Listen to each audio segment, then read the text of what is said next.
Kung mahal mo ako, dapat tinanggap mo si Maita.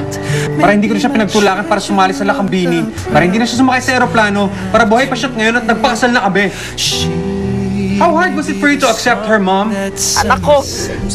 Kailangan ko makaalis dito. Ooh, si Mark. Kala ka ba wala ka ng gusto sa kanya? Akala ko din. Pinigilan ko kasi noon eh. Para kay Rebecca. But Mark doesn't even like Rebecca. Paris na kami ni Greg. Stay. It's open bar, free-flowing drinks the whole night. You know, let's drink for a bit.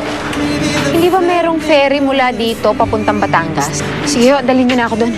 Milo, huwag ka na munang pumunta rito. Nakatakas na naman si Maita. Sino ka ba? Si Maita po. Patay ka na? Inilibing ka na eh. Hindi ho. Mata! Hindi ho ako patay! Hindi ho ako patay!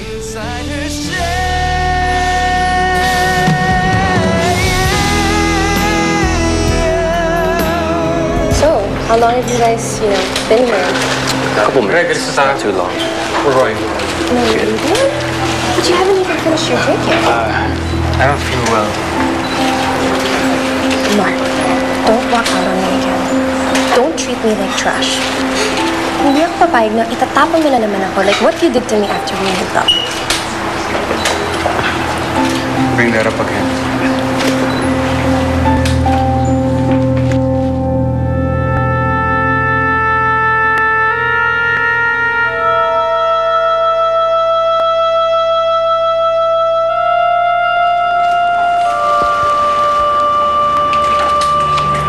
Rebecca, sinong kahalikan mo? Is that your boyfriend? Why would I kiss someone who wasn't my boyfriend?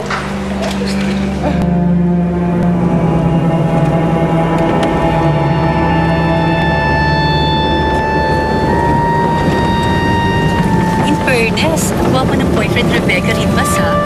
Huling-huli sa kamera na naghahalikan ang reigning Lakambini ng kalikasan queen na si Rebecca Rivas at isang kilalang bachelor na si Mark Sandoval. Sinasabing ito raw ang bagong boyfriend ng dalaga.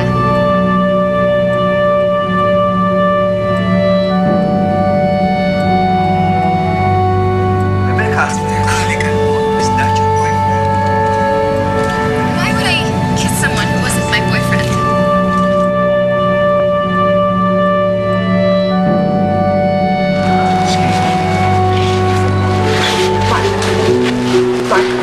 Did you see that? What? Is it because of the kiss? I'm sorry. Why can't you just love me? I can give you more than what Maita can. You will never replace Maita. Not now, not ever. Huwag mong lukuhin ang sarili mo.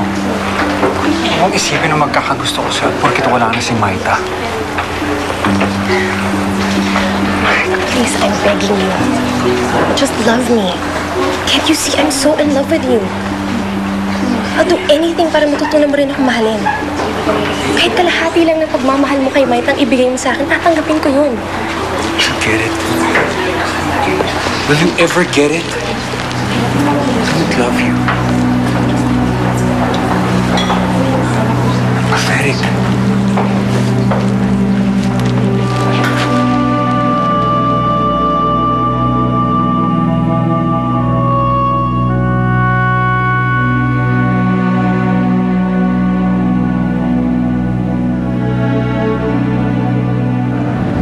Miss, okay lang ho ba kayo? Okay na ho ako. Sige ho.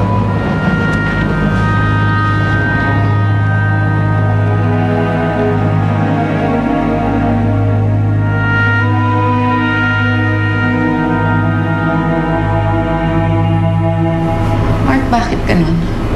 Bakit ang bilis mo akong ipinagpalit? Diyos ko, baka nga akala niya patay na ako. Kailangan ko makita si Mark. Kailangan malaman niya na buhay pa ako.